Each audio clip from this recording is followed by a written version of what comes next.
Hello everyone, स्वागत है आप सभी का हमारे यूट्यूब चैनल आई विल पर। और हमने 2016 के 1 नंबर से लेकर 50 नंबर तक के प्रश्न सॉल्व कर लिए थे और आज हमारी बारी है 51 से लेकर 100 नंबर तक के प्रश्न सॉल्व करने के। तो हम चालू करते हैं, अपना स्टार्ट करते हैं 51 नंबर के क्वेश्चन से। इसमें पूछा गया है कि 2011 की जनगणना के अनुसार मध्य प्रदेश में सर्वाधिक जनसंख्या वाला जिला है। ठीक है, तो सर्वाधिक जनसंख्या वाला जिला पूछा गया है हमें। तो ये अभी हम डिस्कस कर चुके हैं पिछले सवालों में ही कि सबसे सर्वाधिक जनसंख्या वाला जो ज़िला है हमारे यहाँ पे वो कौन सा है? इंदौर। तो इसका करेक्ट आंसर है इंदौर। 2011 की जनसंख्या के अनुसार सबसे ज़्यादा जनसंख्या किसकी है? इंदौर की है। और सबसे कम किसकी है? तो सबसे कम बात की जाए 2011 की जनगणना को ध्यान में रखना है, तो इसके अनुसार जो सबसे कम थी वो थी हरदा की। वर्तमान परिप्रेक्ष्य में नहीं, 2011 की जनगणना के अनुसार तो इसमें सबसे कम थी हरदा की थी। ठीक है, और जो स्टेट की जनसंख्या है, एमपी की टोटल जनसंख्या, वो इंडिया की जनसंख्या का कितना है? इंडिया की जनसंख्या का केवल 6% है। एमपी की जो 7,26,26,809 जनसंख्या है वो इंडिया का केवल 6% है। इतना याद रखना है। ठीक है, अगर 2011 की जनगणना में बाल अनुपात की बात की जाए, बाल लिंगानुपात की, तो वो 918 था। ठीक है, राज्य का, एमपी का जो बाल अनुपात था वो 918 था। और बात की जाए कि क्षेत्रफल की दृष्टि से सबसे बड़ा जिला, तो वो है हमारा क्षेत्रफल की दृष्टि से छिंदवाड़ा। क्षेत्रफल की दृष्टि से सबसे बड़ा छिंदवाड़ा है। और दतिया क्या है? ये सर्वाधिक बड़ा है। और सर्वाधिक छोटे की बात की जाए तो दतिया। ये क्षेत्रफल में है दोनों। क्षेत्रफल में बड़ा 2011 के अनुसार छिंदवाड़ा था और दतिया सबसे छोटा। और ऐसे ही जनसंख्या में सबसे बड़ा इंदौर और सबसे कम हरदा। इतना याद रखना है हमें। अब इसके बाद बात की जाए तो दूसरा जनसंख्या के आधार पे कौन था? तो दूसरा जनसंख्या, पहला इंदौर था, इंदौर के बाद अपना दूसरा था भोपाल, भोपाल के बाद अपना क्या था? जबलपुर, जबलपुर के बाद अपना क्या था? सागर। इनके नाम याद रख सकते। अगला पूछा गया है एमपी की अर्थव्यवस्था है। तो ये तो हम सभी को पता है कि एमपी में ज़्यादातर कृषि की जाती है, तो हमारे यहाँ की कृषि प्रधान अर्थव्यवस्था है। उद्योगों को इतना ज़्यादा प्रोत्साहन एमपी में मिला नहीं, और जब से एमपी से छत्तीसगढ़ का अलग हुआ था 1 नवंबर 2000 को, तो तब से हमारे यहाँ जो उद्योग का जितना विकास हो सकता था वो भी अवरुद्ध हो गया था। तो हमारा जो राज्य है वो कृषि प्रधान है। क्या है?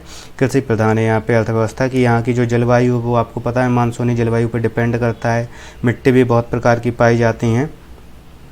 ठीक है, और यहाँ का जो जीएसडीपी है वो लगभग 1/4 भाग कवर करता है यहाँ का।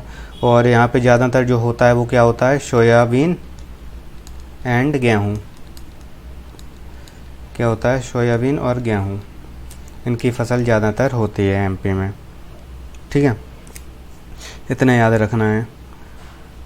और कृषि यहाँ की बता ही चुके हैं कि यहाँ पे कृषि में सोयाबीन और गेहूँ ज़्यादातर उगाया जाता है। पूंजी प्रधान यहाँ पे है नहीं इतना, उद्योग प्रधान भी नहीं है, तो कृषि प्रधान ही याद रखना है। सोयाबीन और गेहूँ के उत्पादन में अग्रणी हैं। ठीक है, देश में। इतना याद रखना है। अगली बात की जाए कि मध्य प्रदेश में खनिज नीति के पास घोषित हुई। तो मध्य प्रदेश में जो खनिज नीति घोषित हुई थी वो 1995 में घोषित हुई थी। संशोधन होकर 2010 में इसमें एक संशोधन भी हुआ था। ठीक है, खनिज नीति में। तो जो खनिज नीति घोषित हुई थी वो 1995 में हुई थी। ठीक है, पहली बार, फर्स्ट टाइम हुई थी 1995 में घोषित हुई थी। इतना याद रखना है। फिर क्या हुआ? 1 नवंबर 2000 को हुआ एमपी से छत्तीसगढ़ अलग। क्या हो गया? एमपी और छत्तीसगढ़, सीजी। एमपी और सीजी का हो गया विभाजन। तो जो लॉय अयस्क था, टिनवंडा था, कोरंडम, कोल, चूना पत्थर, डोलोमाइट, बॉक्साइट, ये सब जो खनिज थे वो ज़्यादातर छत्तीसगढ़ में चले गए। ठीक है, तो यहाँ से क्या हो गया? एमपी से खनिज भंडार बहुत ही कम हो गया। अब एमपी में मेनली क्या होता है? तांबा होता है और हीरा होता है। हीरा पन्ना में होता है, तांबा कहाँ होता है? बालाघाट छिंदवाड़ा साइड तांबा होता है। इतना याद रखना है। अगली बात की जाए प्रधानमंत्री ग्राम सड़क योजना का उद्देश्य है। तो गांव को प्रधानमंत्री ग्राम सड़क योजना क्यों? क्योंकि गांव को मुख्य शहर से जोड़ दिया जाए। ठीक है, मुख्य शहर से जोड़ोगे तो कच्ची सड़क डाल के तो जोड़ोगे नहीं, पक्की सड़क बनाओगे, इसका मतलब हो गया दोनों। तो प्रधानमंत्री ग्राम सड़क योजना का उद्देश्य यही था कि जो गाँव को है सभी मौसम में अच्छी सड़क कनेक्टिविटी प्रदान की जाए, जितना अच्छा हो सके उतनी अच्छी सड़क बनाई जाए। ठीक है, यह एक सेंट्रल प्रायोजित एक योजना है जो कि 2000 में आई थी। प्रधानमंत्री ग्राम सड़क योजना 2000 में आई थी। ठीक है, अटल बिहारी वाजपेयी ने चालू की थी। अटल बिहारी वाजपेयी, ABV, अटल बिहारी वाजपेयी, इनके दौरान शुरू की गई थी। और यह योजना ने कई ग्रामीण जीवन शैली को बदलना शुरू कर दिया था।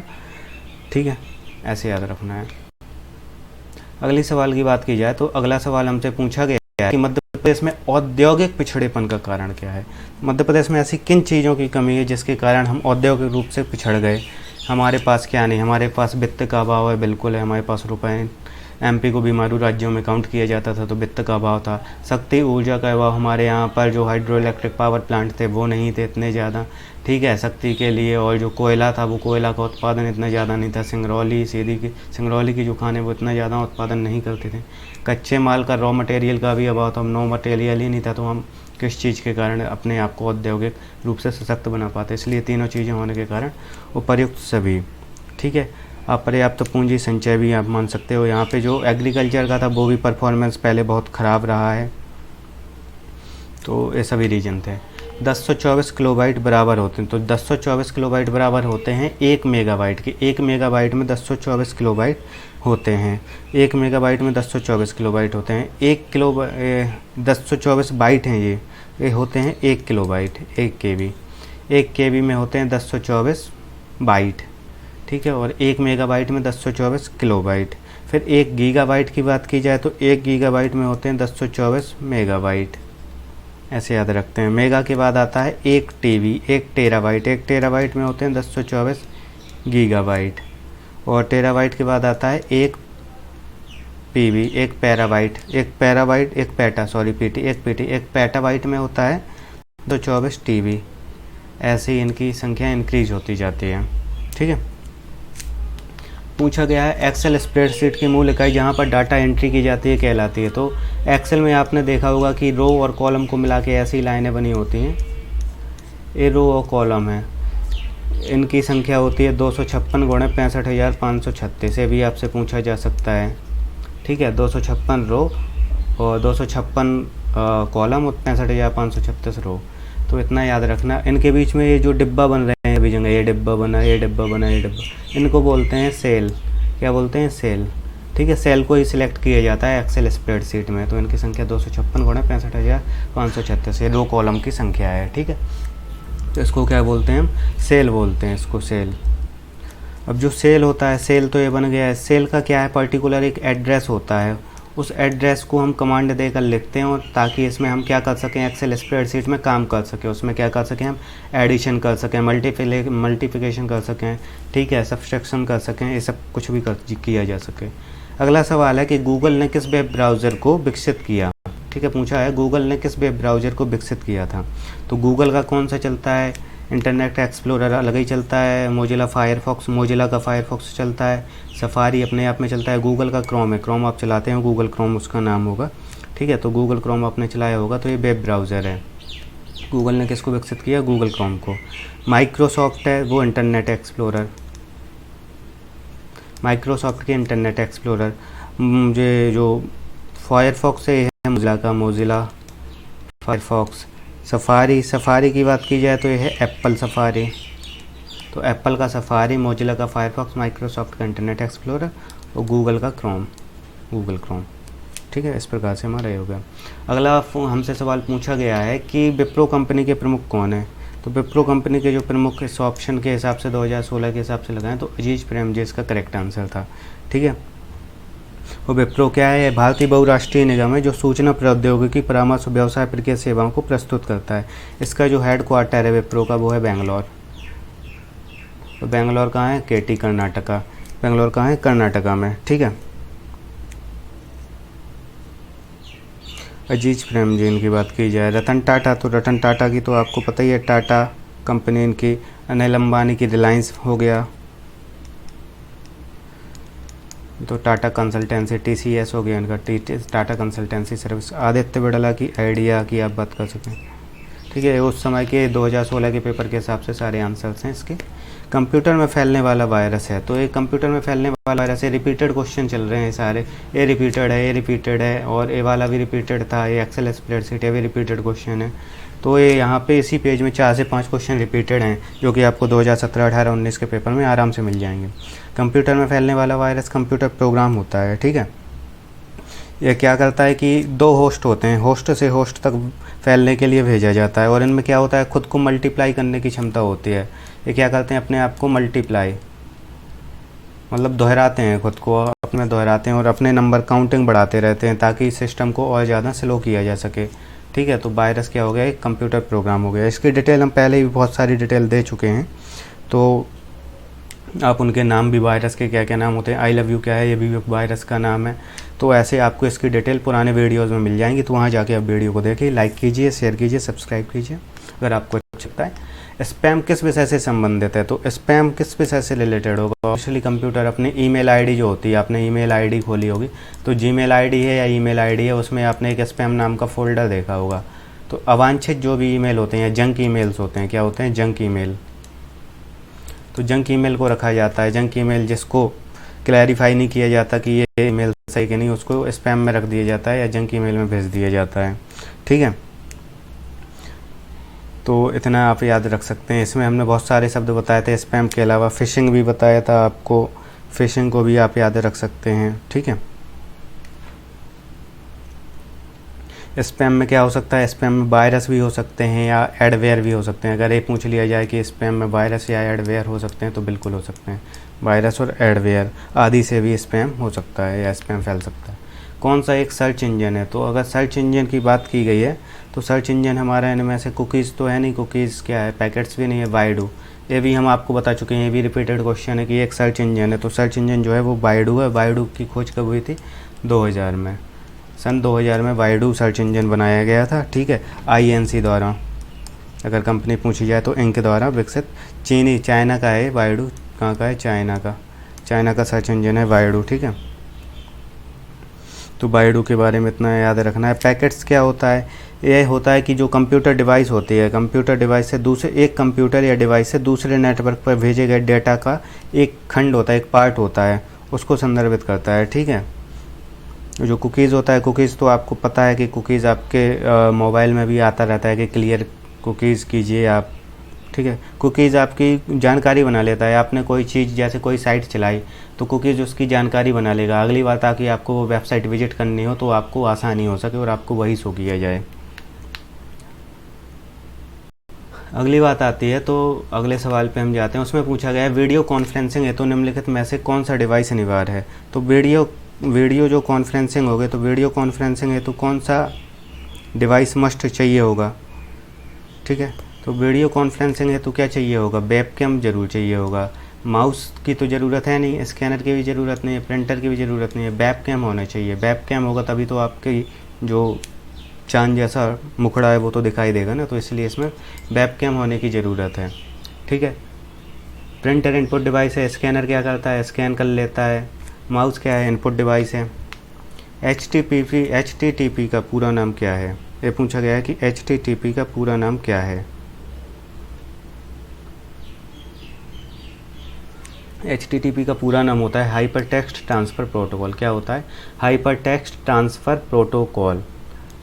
तो HTTP का फुल फॉर्म याद रखना, हाइपर टेक्स्ट ट्रांसफ़र प्रोटोकॉल होता है। ये भी पुराना सवाल है, HTTP के बारे में पर्याप्त डिटेल हम पहले ही दे चुके हैं, हाइपर टेक्स्ट ट्रांसफ़र प्रोटोकॉल।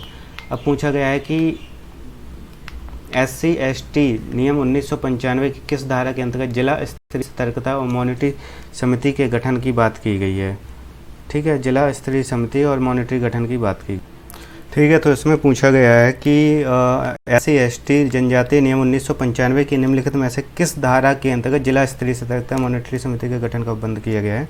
तो इसका जो करेक्ट आंसर है वो है धारा 17। अब जो भी एक्ट के क्वेश्चन होंगे उनको हम स्किप टाइप का करते चलेंगे, उसका केवल आंसर देते चलेंगे। इससे ज़्यादा इसको पढ़ने की आवश्यकता नहीं है, क्योंकि हमारा जो नया सिलेबस है उसके अकॉर्डिंग ये सब क्वेश्चन उसमें शामिल नहीं है। हमारा उद्देश्य इनमें GS के क्वेश्चन और MP के क्वेश्चन को सॉल्व करना है। ठीक है, अगला क्वेश्चन है कि SC/ST 1989 की किस धारा में भारतीय दंड संहिता के कतिपय उपबंधों का लागू होना उपबंधित है। ठीक है, तो इसका जो करेक्ट आंसर है वो था धारा 6। धारा 6 में ऐसे उपबंधों का लागू होना उपबंधित किया गया था। ठीक है, अगला सवाल आता है कि SC/ST नियम 1989 के उद्देश्यों को क्रियान्वित करने के लिए नियम बनाने की शक्तियाँ किन्हें प्राप्त हैं। तो जो नियम बनाने की शक्तियाँ हैं वो किसको दी गई थी, वो दी गई थी SC/ST में केंद्र सरकार को। किसको दी गई थी, सेंट्रल गवर्नमेंट को। ठीक है, धारा 23 किस में दी गई थी, सेक्शन 23 में। सेक्शन 23 में नियम बनाने की शक्ति किसको दी गई थी, केंद्र सरकार को सौंपी गई थी। अगला जो सवाल है, SC/ST अधिनियम 1989 की किस धारा में अग्रिम जमानत प्रतिबंधित है? तो जो बात की गई थी कि अग्रिम जमानत नहीं दी जाएगी, वो धारा 18 के अंतर्गत नहीं दी जाएगी। SC/ST एक्ट में धारा 18 के तहत अग्रिम जमानत प्रतिबंधित की गई थी। ठीक है, इसमें यह था कि अगर संहिता जो इस धारा के अनुसार जो संहिता है, संहिता से आशय हमेशा क्या लगाया जाएगा? दंड प्रक्रिया संहिता।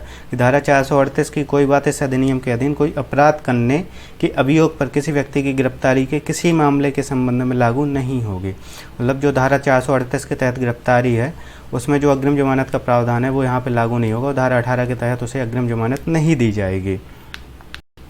अगला जो सवाल हमसे पूछा गया है, तो अगले सवाल में हमसे पूछा गया है कि मध्य प्रदेश की सबसे ऊंची चोटी धूपगढ़ स्थित है। अब इसमें क्या पूछ लिया गया है कि मध्य प्रदेश की सबसे ऊंची चोटी धूपगढ़ स्थित है। तो ये भी रिपीटेड क्वेश्चन है। धूपगढ़ कहाँ है? महादेव पहाड़ियों में। इन सब की डिटेल हम आपको पहले ही दे चुके थे कि इस प्रकार का यहाँ पे डिवाइडेशन किया गया है। यहाँ से इस साइड जाओ तो ऊंचाई बढ़ती, यहाँ ऊंचाई भी बढ़ती जाती है और मोटाई बढ़ती जाती है इसकी। ठीक है, इस साइड है यहाँ पे राजपीपला पहाड़ी, बुरहानपुर की पहाड़ी, ऐसे बहुत सारे नाम हमने आपने को बताए थे। यहाँ पे मध्य में है महादेव और महादेव में यहाँ पर है धूपगढ़। ठीक है, और यहीं पे सतपुड़ा पर्वत श्रृंखला है। ये सतपुड़ा पर्वत श्रृंखला, इसमें धूपगढ़ है महादेव पहाड़ियों पे, इतना याद रखना है। और ये क्या है? मैकल पर्वत श्रेणी है, यहाँ पे मैकल। यहाँ पे आप कैमूर याद रखना, कैमूर के यहाँ पे भांडेर याद रखना, और यहाँ पे राजपीपला। इसके डिस्क्रिप्शन हम बहुत अच्छे से दे चुके हैं मैप बनाकर। अगला है, कौन सी श्रेणी यमुना और सोन के मध्य जल द्विभाजक का कार्य करती है? तो यहाँ पूछा गया है कि यमुना और सोन, तो आपको पता है कि एमपी इस प्रकार का है कुछ। भारत का नक्शा बनाते बनाते एमपी का बिगड़ गया। ठीक है, अब पूछा गया है यमुना, तो यमुना कहाँ से आती है? यहाँ से गंगा आ रही है और गंगा में आके यमुना मिल चुकी है यहाँ पे। अब पूछा गया है सोन, तो सोन यहाँ अमरकंटक के पठार से निकलती है और यहाँ जाके मिल जाती है। तो अब यहाँ पे ऐसी कौन सी पर्वत श्रेणी है जो कि यमुना और सोन के मध्य जल द्विभाजक का कार्य कर रही है? ये हमें बताना है कि यहाँ पे जो जल द्विभाजक का कार्य है वो किस रिवर के, वो किस श्रेणी के द्वारा किया जा रहा है। जल द्विभाजक मतलब दो भागों में जल को बांट देना, ये पूछा गया है हमसे यहाँ पर। ठीक है, तो हमने इसका आंसर तो दे दिया। अब हमारी बात आती है इसकी, तो इसके बारे में डिटेल क्या है? इसको आयोग द्वारा निरस्त कर दिया गया था। हालांकि यहाँ पे कैमूर श्रेणी है और यहाँ पे भांडेर है, तो इसका करेक्ट आंसर कैमूर होना चाहिए था, लेकिन इसको आयोग के द्वारा निरस्त कर दिया गया था। ठीक है, वैसे यहाँ पे कैमूर श्रेणी इसको करेक्ट माना जाना चाहिए था। अगली बात आती है, मध्य प्रदेश का एकमात्र हिल स्टेशन पचमढ़ी कहाँ स्थित है? तो हिल स्टेशन की बात की गई हो, पचमढ़ी की बात की गई हो। पचमढ़ी के पास धूपगढ़ की सबसे ऊंची चोटी है, तो कहाँ पे होगा? ऑब्वियसली महादेव पहाड़ियों में होगा। बाकी सबके राजपीपला की बात बता दी, मैकल की बता दी, ग्वालीगढ़ तो ये बनाया था। यहाँ पे क्या था? राजपीपला था, राजपीपला के पास ही यहाँ पे ग्वालीगढ़ है। ठीक है, इसके नीचे साइड यहाँ पे एक श्रृंखला है, ग्वालीगढ़ की पहाड़ियाँ हैं। ठीक है, तो ये याद रखना है। और जो पचमढ़ी है ये होशंगाबाद में, कहाँ पे? होशंगाबाद, इसको याद रखना है कि होशंगाबाद में। ठीक है, और इसे क्या बोला जाता है? पचमढ़ी को सतपुड़ा की रानी, Satpura, queen of Satpura, Satpura queen या क्वीन ऑफ सतपुड़ा। ठीक है, ये बोला जाता है इसको। अब हमसे अगला सवाल जो पूछा गया है वो पूछा गया है 72 नंबर का, और इसमें हमसे पूछा गया है कि तवा किस नदी की सहायक नदी है? तो अब पूछा गया है कि तवा नदी की सहायक नदी किसकी है? तो तवा किसकी है? नर्मदा की सहायक नदी है तवा। ठीक है, ये मध्य प्रदेश की एक प्रमुख नदी है। और तवा जो नदी है, तवा नदी का उद्गम कहाँ होता है? मुल्ताई पर्वत बैतूल से होता है तवा नदी का। तवा नदी पर होशंगाबाद में मध्य प्रदेश का सबसे ऊंचा बांध तवा बांध भी बनाया गया है। ठीक है, और तवा नदी नर्मदा की सहायक नदी और होशंगाबाद में नर्मदा में मिल जाती है। तो आपको पता होगा कि ये एमपी का मैप है। इस प्रकार से ऐसे डिब्बा बना सकते हैं आप। यहाँ से नर्मदा ऐसे जाती है, ठीक है, नीचे से ताप्ती यहाँ से ऐसे बह के जाती है, तो नर्मदा नदी में यहाँ पे मिल जाती है तवा। ठीक है, तवा, दूधी, सक्करवाना, ये सब नर्मदा की सहायक नदियाँ हैं। ये ताप्ती है, ऐसे आप याद रख सकते हैं इसको। किसकी सहायक है? तवा नदी, नर्मदा की। अगला है, भेड़ाघाट पर कौन सा जलप्रपात स्थित है? तो जो भेड़ाघाट पर जलप्रपात स्थित है उसको हम बोलते हैं धुआंधार। इसकी डिटेल भी हम आपको दे चुके हैं कि किस कौन कौन से जलप्रपात नर्मदा नदी पर कहाँ कहाँ पर बने हुए हैं। तो धुआंधार जलप्रपात, दुग्धधारा, कपिलधारा, ये सारे नर्मदा नदी पर बने। चचाई जलप्रपात है बीहड़ नदी पर बना है, रीवा में। कहाँ पे? बीहड़ रिवर, रीवा, ये अलग है। बाकी इसमें धुआंधार जलप्रपात जो कि भेड़ाघाट में देखने को मिलता है, जबलपुर के निकट। अगला है चंबल घाटी मध्य प्रदेश में किस भौतिक विभाग में स्थित है? तो चंबल घाटी मध्य प्रदेश के किस भौतिक विभाग में स्थित है? तो इसका आपको पता होना चाहिए कि ये मध्य प्रदेश है कुछ इस प्रकार का। अब चंबल नदी यहाँ महू के जाना पाव से निकलती है। महू के जाना पाव, ठीक है। यहाँ से निकल के ऐसे जाती है और यहाँ से होते हुए ऐसे यूपी में नर्मदा में मिल जाती है, वो सॉरी यमुना में मिल जाती है, यमुना की सहायक है। और यमुना आगे जाके ऐसे गंगा में मिल जाते हैं, ठीक है। तो यमुना की सहायक है। अब ये किस भाग से होके जा रही है? यहाँ से होके जा रही है और थोड़ा बहुत मालवा से होके जा रही है। तो ये किस भाग की कहलाएगी? तो यहाँ पे अब मालवा के लिए तो यहाँ पे मालवा का पठार नहीं दिया गया है ऐसा कुछ। तो ये किस हिस्से का भाग हो गया? मध्य भारत के पठार का हिस्सा हो गया। किसका? मध्य भारत का पठार। मध्य भारत का पठार ही होगा ना यहाँ पे, तुम और कौन सा हो सकता है? तो मध्य भारत का पठार हो गया, सही है। मध्य भारत का पठार के 5 डिवाइडेशन है, वो आपको पता ही है। मालवा के पठार से जा रही है, राजस्थान से होकर जा रही है, और कहाँ जा रही है? यमुना में मिल जा रही है, बुंदेलखंड की पठारी भूमि, बुंदेलखंड। और ये कहाँ जा रही है? भिंड, मुरैना, शिवपुरी, ग्वालियर। यहाँ पे क्या है? मुरैना, भिंड, यहाँ पे शिवपुरी है, यहाँ पे ग्वालियर भी है, ठीक है। तो यहाँ से होके जाती है और बीहड़ बनाती है। क्या बनाती है? रिवाइंस, और नलिका पालन करने के लिए फेमस है। अगला सवाल जो हमसे पूछा गया है, अगले सवाल में पूछा गया है कि मध्य प्रदेश की जलवायु किस प्रकार की है? मध्य प्रदेश की जलवायु, ये भी रिपीटेड क्वेश्चन है। मध्य प्रदेश की जलवायु मानसूनी प्रकार की है। एमपी की लोकेशन ऐसी है। अब एमपी ऐसा है, अब मध्य भारत के मध्य में स्थित है। तो यहाँ पे इस साइड से अरब सागर से मानसून आता है और इस साइड से वे ऑफ बंगाल, मतलब बंगाल की खाड़ी से आता है। मानसून पर ही निर्भर करती है। भूमध्य रेखी इसलिए नहीं क्योंकि भूमध्य रेखी 0 डिग्री है और यहाँ पे 21 डिग्री 6 मिनट से चालू ही होता है। तो भूमध्य रेखा से तो बहुत ऊपर है। भूमध्य सागरी इसके ऊपर का है और भूमध्य सागर की जो लोकेशन है वो इसके ऊपर है, 45 डिग्री के आसपास है, ठीक है। तो ये उतना भी ऊपर भी नहीं है, इसलिए इसका करेक्ट आंसर है मानसूनी प्रकार। अगला जो क्वेश्चन पूछा गया है वो पूछा गया है कि जो सुचित्रा सेन थी, क्या पूछा गया है कि जो सुचित्रा सेन को आप लोग जानते होंगे। तो जो सुचित्रा सेन थी ये कौन थी? सुचित्रा सेन अभिनेत्री थी और कहाँ की थी? ये बांग्ला, हिंदी और बांग्ला फिल्म की इनने क्या की हैं? हिंदी और बांग्ला। बांग्ला मतलब बांग्लादेशी कह सकते हो, बंगाली कह सकते हो। फिर बंगाल तो अलग था, बांग्लादेश से अलग हो गया था, ठीक है। मतलब बांग्लादेश पूर्वी पाकिस्तान के नाम से जाना जाता था और जो पाकिस्तान है पश्चिमी पाकिस्तान के नाम से जाना था। फिर बांग्लादेश 1971 में स्वतंत्र हो गया था। फिर बांग्लादेश और बंगाल की बॉर्डर अभी लगती है, इसलिए बांग्ला वहाँ पे दोनों जगह बोली जाती है। अभिनेत्री हैं, ठीक है, अभिनेत्री हैं। इनका जन्म कहाँ हुआ था? बंगाल में हुआ था और ये अंतर्राष्ट्रीय चलचित्र महोत्सव में पुरस्कार पाया था इनने, ठीक है। बस इतना ही याद रखना है इनके बारे में, अभिनेत्री, और इनकी डेथ हो गई थी इसलिए पूछा गया था ये सवाल। भारत के 39वें राज्य की राजधानी, ये पूछा गया है कि भारत का 39वें राज्य की राजधानी क्या है? तो 39वां राज्य, तो भारत के 39वें राज्य की राजधानी क्या होगी? हैदराबाद। आपको पता है कि 39वां राज्य बना कौन सा था? तो आंध्रा से कौन अलग हुआ था? आंध्रा से अलग हुआ था तेलंगाना, ठीक है। आंध्रा से अलग हुआ था तेलंगाना और तेलंगाना की कैपिटल बनाई गई थी हैदराबाद। और आंध्रा की अगले 5-10 सालों में विकसित करने के लिए कौन सी राजधानी चुनी गई है? अमरावती। तो आंध्रा के लिए चुनी गई थी अमरावती और तेलंगाना के लिए बना दी गई हैदराबाद, ठीक है। इतना याद रखना है आपको। ये कब हुआ था? 2014 में हुआ था, इनका सेपरेशन हुआ था। इतना बस याद रखेंगे आप लोग। अगला सवाल पूछा गया, मध्य प्रदेश में कान्हा बाबा का मेला कहाँ लगता है? तो जो कान्हा बाबा का मेला है वो लगता है मध्य प्रदेश में कहाँ? सोडलपुर में। और सोडलपुर कहाँ पड़ता है? हरदा जिला में, हरदा डिस्ट्रिक्ट है। हरदा डिस्ट्रिक्ट में सोडलपुर पहुँचा है। यहाँ कान्हा बाबा का मेला आयोजित किया जाता है। कान्हा बाबा जो थे 300 सालों से यहाँ पे आयोजित किया जा रहा है उनकी समाधि पर, ठीक है। जो हरदा ज़िला है, हरदा ज़िला क्या देवास और होशंगाबाद ज़िलों के कुछ भाग थे उनको मिलाकर बनाया गया था।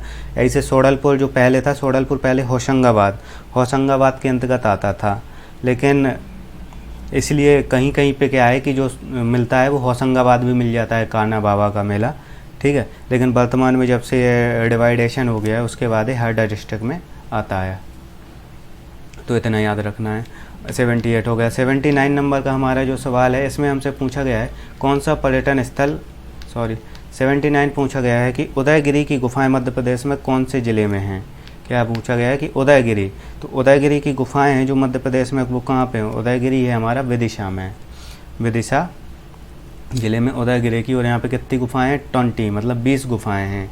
और ये कहाँ हैं? ईसा के बाद 4वीं और 5वीं शताब्दी, मतलब 4th और 5th AD एनो डोमिनी, 4th और 5th AD की बात की है। और यहाँ पे कौन सा मिलता है? गुप्त पीरियड, गुप्त वंश की मिलती है यहाँ पे। उदयगिरी की गुफाओं में किसका मिलता है? गुप्त वंश की जो निर्माण कला है उसके बारे में मिलता है, ठीक है। गुफा नंबर 1 से 20 जो वो हैं, गुफा नंबर 1 और 20 वो जैन धर्म से संबंधित है। और गुफा नंबर जो 5 है वो बराह की विशाल प्रतिमा है, ठीक है। और बराह कौन थे? जिन्हें पुराणों में पृथ्वी के उद्धार की कहानी पे बताया गया है। बराह अवतार, बराह मतलब सुअर का अवतार लिया था भगवान ने। कौन सा पर्यटन स्थल मूर्ति कला का तीर्थ माना जाता है? तो मूर्ति कला का तीर्थ कौन सा स्थान माना जाता होगा? बहुत आसान है, खजुराहो माना जाता है। मध्य प्रदेश में छतरपुर ज़िले के अंतर्गत आता है क्या? खजुराहो। यहाँ पे मूर्ति कला बहुत फेमस है यहाँ पे, जिनको कि लोग बोलते हैं, क्या बोलते हैं? मूर्ति कला का तीर्थ। मूर्तियाँ तो हैं ही यहाँ पे, लेकिन लोगों की जो दृष्टि है वो शायद कुछ अलग ही प्रकार की होती है। लेकिन यहाँ पे पहले 85 मंदिर हुआ करते थे। इसकी डिटेल भी हम आपको पिछले सवालों में दे चुके हैं, रिपीटेड क्वेश्चन है। 85 में से केवल 25 मंदिर वर्तमान में रह गए और यहाँ पे ऐसे विभक्त हैं। यहाँ पे नॉर्थ डायरेक्शन में कोई भी मंदिर नहीं है, बाकी वेस्ट हो गया, ईस्ट हो गया और साउथ, यहाँ पे मंदिर स्थापित किए गए हैं, ठीक है। ये याद रखना। कौन सी जनजाति लोहासुर को अपना देवता मानती है? तो लोहासुर को जो अपना देवता मानती है वो जनजाति है अगरिया। अगरिया क्योंकि लोहा की वस्तुएं बनाने का काम करती है, तो लोहासुर को देवता मानती है। और ये कहाँ पाई जाती है? मंडला और शहडोल में, मंडला और शहडोल। बाकी जनजातियों का चैप्टर कंप्लीट करवाना है MPGK में, तो वहाँ पे सारी जनजातियों का डिटेल देंगे। और इसका याद रखना, मंडला और शहडोल में पाई जाती हैं, लोहे गलाती हैं, फिर उससे वस्तुएँ बनाती हैं, ठीक है। तो इतना याद रखना है। और काली मुर्गी का भेंट भी चढ़ाती हैं, ठीक है। गौड़, भील, कोरकू, ये सारी मध्य प्रदेश की जनजातियाँ हैं। भारत भवन कहाँ है? पूछा गया है कि भारत भवन कहाँ है। तो भारत भवन सुन के नई दिल्ली नहीं लगाना है इसका। भारत भवन कहाँ पे? हमारे यहाँ MP में है और भोपाल में है, ठीक है। और कब बना था? 1982 में। इसकी डेट पूछी जाती है कि भारत भवन का निर्माण कब हुआ था, तो 1982 में भारत भवन बनाया गया था। और एक राष्ट्रीय संस्थान है। यहाँ पे क्या है? अनेक रचनात्मक कलाओं का प्रदर्शन किया जाता है। श्यामला हिल्स आपने सुना ही होगा। श्यामला हिल्स भोपाल पहाड़ियों पे बसा हुआ है। और उसको किसने डिज़ाइन किया था? भारत भवन को चार्ल्स कोरिया ने। इनका नाम पूछा जाता है काफ़ी बार, कोरिया, चार्ल्स कोरिया। चार्ल्स कोरिया को इसको वास्तुकार के रूप में जाना जाता है। अगला जो सवाल है, अगला सवाल हम देखते हैं। उसमें पूछा गया प्रतिशत की दृष्टि से मध्य प्रदेश में सर्वाधिक SC अनुसूचित जनजाति वाला जिला। ये भी रिपीटेड क्वेश्चन है कि सर्वाधिक अनुसूचित जनजाति ST कहाँ पे है, ठीक है। एक सवाल भी हमसे पूछा जा चुका है कि सबसे ज़्यादा जो अनुसूचित जनजाति है वो कहाँ पे है। तो इसका जो करेक्ट आंसर था वो था अलीराजपुर। लेकिन अलीराजपुर यहाँ पे ऑप्शन में है नहीं, तो इसके बाद अलीराजपुर के बाद झाबुआ था। झाबुआ में 87%। अगर अलीराजपुर नाम आ जाए तो अलीराजपुर में है 89%, इतना याद रखना। अलीराजपुर में 89% और झाबुआ में 87%, ऐसे याद रख सकते हैं इसको, ठीक है। और इसको आयोग द्वारा हटा दिया गया था इस क्वेश्चन को। अगला है कौन सा एक शेयर बाजार के संदर्भ में अप्रासंगिक है, मतलब जो शेयर बाजार से नहीं जुड़ा है। तो सेंसेक्स बिल्कुल शेयर मार्केट से, BSE Bombay stock exchange, Nifty भी जुड़ा हुआ है। जो सेप्स है, सेप्स शेयर बाजार से नहीं जुड़ा है और बाकी सारे जुड़े हैं। भारत का सबसे बड़ा व्यापारिक बैंक है। तो अब पूछा गया है कि जो भारत का सबसे बड़ा व्यापारिक बैंक है, ठीक है, ट्रेड के लिए जो सबसे ज़्यादा फेमस है, तो भारत का सबसे बड़ा जो व्यापारिक बैंक है वो कौन सा है। तो शेयर बाजार वाला तो हो गया था। सबसे बड़ा व्यापारिक बैंक है वो है हमारा स्टेट बैंक ऑफ इंडिया। कौन सा? State bank of India. और स्टेट बैंक ऑफ इंडिया की डिटेल भी हम आपको पूरी दे चुके हैं। 1806 से लेके पूरी डिटेल हमने आपको दी थी कि इसका जो सबसे बाद में माना जाता है 1 जुलाई 1955 से इसका एसबीआई के रूप में काम करने लगा था। किसे? एसबीआई के रूप में। वैसे तो 1806 फिर 1809 ऐसे बहुत सारे चेंजेस हुए थे, लेकिन एसबीआई के रूप में 1 जुलाई 1955 को इसका गठन हो गया और यही भारत का सबसे बड़ा व्यापारिक बैंक है। अब हमसे पूछा गया है 86 नंबर का क्वेश्चन। इसमें हमसे पूछा गया है कि शेरशाह का मकबरा कहाँ है। तो शेरशाह का जो मकबरा है वो बिहार में मिलता है। बिहार में कहाँ मिलता है? सासाराम में, पटना के निकट है शेरशाह का मकबरा। कहाँ पे? पटना के निकट शेरशाह का मकबरा। तो शेरशाह के मकबरा की बात की जाए तो आप ये बता सकते हैं कि सासाराम कहाँ है? बिहार में। दिल्ली में क्या है? दिल्ली में बहुत सारी चीज़ें हैं। कुतुब मीनार है और कुतुब मीनार के अलावा लाल किला है। कालिंजर में तो पता है आपको कि शेरशाह गया था, शेरशाह ने आक्रमण किया था, वहीं पे उसकी मृत्यु हो गई थी प्रक्षेपास्त्र यूज करते हुए। शिवाजी के गुरु का नाम था, तो शिवाजी के गुरु का नाम पूछा गया है। ठीक है, जो हमें पता होना चाहिए कि शिवाजी जो हिस्ट्री में है, हिस्ट्री में कुछ चीज़ें पता होनी चाहिए हमें। तो जो शिवाजी के गुरु का नाम मिलता है वो शिवाजी के गुरु का नाम था रामदास। ठीक है, इनके आध्यात्मिक गुरु थे, स्पिरिचुअल। शिवाजी के आध्यात्मिक गुरु का नाम क्या था? रामदास। इनका नाम रामदास मिलता है, इतना याद रखना है इसमें। हम भारत के लोग शब्दों का प्रयोग भारतीय संविधान में कहाँ किया गया है? तो हम भारत के लोग भारत को एक संपूर्ण प्रभुत्व संपन्न समाजवादी पंथ निरपेक्ष लोकतंत्रात्मक गणराज्य बनाने के लिए तथा उसके समस्त नागरिकों को सामाजिक, आर्थिक और राजनीतिक न्याय, विचार, अभिव्यक्ति, विश्वास, धर्म और उपासना की स्वतंत्रता, प्रतिष्ठा और अवसर की समता प्राप्त कराने के लिए तथा उन सब में व्यक्ति की गरिमा और राष्ट्र की एकता और अखंडता को सुनिश्चित करने वाली बंधुता बढ़ाने के लिए दृढ़ संकल्प होकर इस संविधान सभा में आज तारीख 26 नवंबर 1949 ईस्वी मिति मार्गशीर्ष शुक्ल सप्तमी संवत 2006 विक्रमी को एतद द्वारा संविधान को अंगीकृत, अधिनियमित एवं आत्मार्पित करते हैं। ये पूरी लाइनें लिखी गई हैं और ये लाइनें कहाँ पे लिखी गई हैं? संविधान की प्रस्तावना नाम है। प्रस्तावना एक भाग होता है जिसमें संविधान का बेसिक डिटेल लिखा होता है कि हमें संविधान में क्या क्या पढ़ने को मिलेगा, किन किन अधिकारों की बात की गई है, किन किन जस्टिस की बात की गई है, मतलब सामाजिक, आर्थिक और राजनीतिक न्याय दिया गया है, समानता कौन कौन सी दी जाएगी, इसकी बात की गई है। ठीक है, संविधान की प्रस्तावना, इतना याद रखना। अगला जो सवाल है, अगले सवाल में हमसे पूछा गया है उसका है भारतीय संविधान का संरक्षक किसे कहा गया है। क्या पूछा गया है कि भारतीय संविधान जो है उसका संरक्षक, तो भारतीय संविधान का संरक्षक कौन होगा? भारतीय संविधान का जो संरक्षक है वो होगा ऑब्वियसली सर्वोच्च न्यायालय। और सर्वोच्च न्यायालय आर्टिकल 124 से लेकर 147 आर्टिकल इसमें वर्णित है। भारतीय संविधान का जो संरक्षक है वो है सर्वोच्च न्यायालय। सर्वोच्च न्यायालय को दिया गया है। ठीक है, और जो राष्ट्रपति होता है वो संरक्षक नहीं होता है, वो क्या होता है? राष्ट्रपति भी संविधान का क्या होता है? एक गार्ड है, गार्ड मान सकते हो आप, लेकिन जो संरक्षक है वो क्या है? सर्वोच्च न्यायालय, सुप्रीम कोर्ट है। अगला है बलवंत राय मेहता समिति ने किस प्रकार की पंचायती राज व्यवस्था की अनुशंसा की थी? तो बलवंत राय मेहता समिति थी, तो बलवंत राय मेहता समिति ने किस प्रकार की बात की थी? बलवंत राय मेहता ने की थी त्रिस्तरीय। इसकी डिटेल भी, ये भी रिपीटेड क्वेश्चन है। बलवंत राय मेहता का कमेटी 1957 में आई थी, अशोक मेहता 1977 में आई थी। ठीक है, फिर ML सिंह भी आई थी, GV के राव समिति आई थी, तो वो बाद में आई थी, लेकिन जो बलवंत राय मेहता थे 1957 में, इनने 3 स्तर की बात की थी। अशोक मेहता आए थे, इनने 2 स्तर की बात की थी। तो बलवंत राय मेहता ने 3 स्तर कौन कौन से बताए थे? इनने बताए थे ग्राम पंचायत, ठीक है, ग्राम पंचायत, पंचायत समिति मतलब तहसील स्तर पर, ग्राम पंचायत, जनपद पंचायत और जिला पंचायत। ग्राम, जनपद और जिला, ऐसे आप याद रख सकते हो। तो इनका त्रिस्तरीय की बात की थी बलवंत राय मेहता सन ने, इतना याद रख सकते हैं। अगली बात आती है वैज्ञानिक समाजवाद का श्रेय दिया जाता है, तो एक कार्ल मार्क्स को दिया जाता है। वैज्ञानिक समाजवाद कार्ल मार्क्स का। कार्ल मार्क्स का जो टाइम पीरियड मिलता है वो 1818 से 1883 के बीच में मिलता है। ये क्या थे? जर्मन दार्शनिक थे, जर्मन फिलोसफर थे, दार्शनिक थे, इकोनॉमिस्ट थे, इसलिए इन्हें वैज्ञानिक समाजवाद का प्रणेता माना जाता है। इनकी जो फेमस रचना मिलती है वो दास कैपिटल मिलती है। क्या मिलती है? दास कैपिटल की जो फेमस रचना है वो दास कैपिटल के नाम से जानी जाती है। ठीक है, तो इतना ही याद रखना है। J.M. कीन्स इकोनॉमिस्ट के रूप में जाने जाते हैं, एडम स्मिथ को भी जाना जाता है इकोनॉमिस्ट के रूप में। अगली बात आती है, वो आती है भाषाई आधार पर सर्वप्रथम किस राज्य का गठन हुआ था? तो जो भाषाई आधार पर है, भाषा के आधार पर सबसे पहले किसका गठन हुआ था? इसका करेक्ट आंसर है आंध्र प्रदेश। आंध्र प्रदेश का गठन हो गया था भाषाई आधार पर 1953 में। ठीक है, स्वतंत्र होने के बाद क्या हुआ था कि भाषाई आधार पर पुनर्गठित करने का 1953 में फजल अली, जो फजल अली थे, इनकी अध्यक्षता में निर्णय लिया गया था कि भाषाई आधार पर राज्य पुनर्गठन आयोग का निर्माण किया जाएगा। और राज्य पुनर्गठन आयोग 1956 में अपनी रिपोर्ट मतलब 1956 से फुली रूप से काम करना चालू कर दिया था, लेकिन उसके पहले 1953 में भाषाई आधार पर पहला राज्य कौन बन गया था? आंध्र बन चुका था। ठीक है, अगली बात आती है निकोलो कॉन्टी कौन था?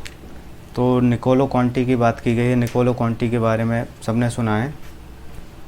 निकोलो कॉन्टी विजयनगर की यात्रा की थी। इटली का एक यात्री था जिसने विजयनगर साम्राज्य की यात्रा की थी, निकोलो कॉन्टी ने। ठीक है, निकोलो कॉन्टी ने विजयनगर की यात्रा की थी। इतना बस याद रखना है इनका।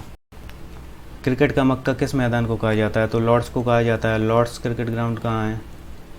लॉर्ड्स है लंदन में। क्रिकेट का मक्का, तो क्रिकेट का मक्का कहा जाता है, वो कहा जाता है लॉर्ड्स को। इतना याद रखना है। क्रिकेट का मक्का किसको कहा जाता है? लॉर्ड्स को। ईडन गार्डन्स कहाँ है? भारत में है, कोलकाता का स्टेडियम में। मेलबर्न कहाँ है? ऑस्ट्रेलिया में, Melbourne cricket ground Australia. Green park कहाँ है? कानपुर में, यूपी मतलब इंडिया में। ठीक है, और लॉर्ड्स को क्या बोला जाता है? क्रिकेट का मक्का। मक्का बोला जाता है क्रिकेट का। ठीक है, यहाँ पर दुनिया का सबसे पुराना खेल संग्रहालय भी है। अगला सवाल पूछा गया है, वो पूछा गया 95 नंबर का। उसमें हम पूछा गया है फुटबॉल को ओलंपिक खेलों में कब शामिल किया गया था? तो फुटबॉल को जब शामिल किया गया था तो 1900 में कर लिया गया था। 1896 के एथेंस में नहीं था शामिल। ठीक है, 1900 से पेरिस के ओलंपिक खेलों में फुटबॉल को शामिल कर लिया गया था। ठीक है, इतना याद रखना है। और 1954 में फीफा ने फुटबॉल को ओलंपिक खेलों में मान्यता दी थी। 1914 से फुटबॉल में फीफा ने मान्यता दे दी थी। चटगांव आर्मरी रेड इनमें से किससे संबंधित है? तो जो चटगांव का आर्मरी रेड हुआ था उसमें कौन से क्रांतिकारी शामिल थे, ये आपसे पूछा गया है। तो चटगांव आर्मरी रेड आपको पता होना चाहिए। ठीक है, चटगांव आर्मरी रेड हमारी सूर्यसेन से संबंधित थे। किससे? सूर्यसेन से संबंधित थे। बहुत बड़े क्रांतिकारी माने जाते हैं। इंडियन रिपब्लिकन आर्मी की स्थापना और चटगांव जो विद्रोह हुआ था उसका नेतृत्व किया था इन्होंने। ठीक है, और युवाओं को संगठित किया था इनने। भारतीय प्रजातांत्रिक सेना बनाई थी। 1930 में चटगांव के पुलिस शस्त्रागार पर इनने कब्जा कर लिया था 1930 में। सूर्यसेन, बाद में इन्हें फांसी दे दी गई होगी। और क्या करते थे अंग्रेज? वेवेल योजना किस वर्ष प्रस्तुत की गई? तो जो लॉर्ड वेवेल हुए थे तो वेवेल योजना इनने कब लाए थे? ये लाए थे 1945 में। ठीक है, जब सेकेंड वर्ल्ड वॉर चल रहा था तो ब्रिटेन मित्र राष्ट्रों के साथ विजयी हो गया था। ठीक है, तत्कालीन वायसराय जो थे वेवेल, भारत में व्याप्त गतिरोध मतलब जो भी चल रहा था कि इनके मतलब पूरी तरीके से इनको स्वराज्य दिया जाए, क्या किया जाए। तो स्वराज की तो बात हो गई थी, लेकिन संविधान किस प्रकार से बनाया जाए इन सब को लेकर। तो जो प्रधानमंत्री चर्चिल थे वो भारत के मंत्री थे एमरी के साथ इनने सलाह मशवरा किया था। ठीक है, तो इनने अपनी वेवेल योजना रखी थी और शिमला में सम्मेलन बुलाया गया था। कहाँ पे? वेवेल योजना के लिए अगर स्थान पूछा जाए तो शिमला में सम्मेलन बुलाया गया था। 98 नंबर का जो सवाल है उसमें पूछा गया है कि भूमि अधिग्रहण अधिनियम 1894 के संदर्भ में कौन सा कथन सत्य नहीं है? पूछा गया है कौन सा सत्य नहीं है। तो इसका ब्रिटिश शासकों ने बनाया था। बिल्कुल 1894 की बात है, ब्रिटिश शासकों ने बनाया था। यह भारत की संसद के एक अन्य अधिनियम द्वारा प्रस्तावित किया जा चुका है। बाद में तो चेंज किया ही था, तो ये तो बिल्कुल सही है कि इसको चेंज किया गया है। इसका क्रियान्वयन विवादित हो गया था, बिल्कुल हो गया था विवादित। इसका उद्देश्य भारत में भूमि सुधार प्रक्रिया को बढ़ावा देना था, ये इनकरेक्ट है। भूमि सुधार प्रक्रिया को थोड़ी बढ़ाना था। भूमि अधिग्रहण का मतलब है कि भाई गवर्नमेंट ज़्यादा से ज़्यादा भूमि का अधिग्रहण कर ले, जो अंग्रेज गवर्नमेंट थी। नीति आयोग से संबंधित है, तो नीति आयोग से संबंधित नरेंद्र मोदी रहे हैं, क्योंकि नीति आयोग का जो अध्यक्ष होता है वो कौन होता है? प्रधानमंत्री। और पीएम कौन रहे हैं इनमें से? नरेंद्र मोदी। अगला है मानव अधिकार संरक्षण अधिनियम 1993 की किस धारा में लोक सेवक की परिभाषा दी गई है? तो यहाँ पे पूछा है ह्यूमन राइट्स कमीशन। कौन सा पूछा गया है? ह्यूमन राइट्स कमीशन की बात की गई है। यहाँ पे लोक सेवक की जो परिभाषा दी गई है वो धारा 2M में दी गई है। यहाँ पे ह्यूमन राइट्स कमीशन में धारा 2M में लोक सेवक की परिभाषा दी गई है। इसमें है कि जो भारतीय दंड संहिता कब की? 1860 की 45 की धारा 21 में दिया गया है, वो धारा 2H में अल्पसंख्यकों के लिए राष्ट्रीय आयोग की परिभाषा दी गई है। ठीक है, और धारा 3 राष्ट्रीय मानव अधिकार आयोग के गठन से संबंधित है, और लोक सेवक की जो परिभाषा दी गई है वो धारा 2M में दी गई है। इस प्रकार से हमारा 2016 का पेपर कंप्लीट होता है। तो इस वाले में जो भी एक्टिविटी होते हैं वो हम स्किप इसलिए कर देते हैं क्योंकि उनका कुछ ज़्यादा खास मतलब होता नहीं है, और इसके पहले के सारे लेक्चर आपने नहीं देखे हैं, जो कि रिपीटेड क्वेश्चन बहुत सारे आपको मिल जाएंगे, तो जाके आप उनको देख सकते हैं और उनको आसानी से वहाँ पे पढ़ा जा सकता है। ठीक है, तो मिलते हैं हम अगले लेक्चर में, और तब तक के लिए खुदा हाफिज़।